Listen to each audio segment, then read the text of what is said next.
Hi, I'm Senator Ben Cardin of Maryland. It's a great honor to speak to you today and help cut the ceremonial ribbon to On-Demand Pharmaceuticals' new manufacturing facility in Rockville.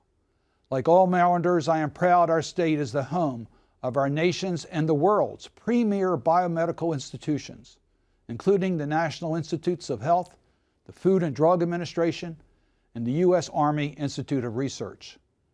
I am so pleased that the first medicines to be produced here are critical care sterile injectable medicines currently experiencing shortages. Last year, I introduced the Drug Shortages Prevention and Quality Improvement Act. The legislation would address some of the main causes of drug shortages and provide solutions to mitigate their effects. Prescription drug shortages are a persistent problem leading to diminished access to vital medications and potentially worse outcomes for patients. For some facilities, FDA has tied to drug shortages. There have been operating continuously since the 1960s with minimal upgrades to manufacturing lines and facilities. FDA also found that 63 drug shortages in the last decade were of sterile injectable drugs.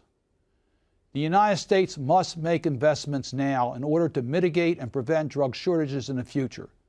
The COVID-19 pandemic has made all too clear the consequences when we do not. I applaud On-Demand Pharmaceuticals for your innovative work to increase the supply of essential medicines. Thank you again for allowing me to join you virtually. Stay safe, everyone.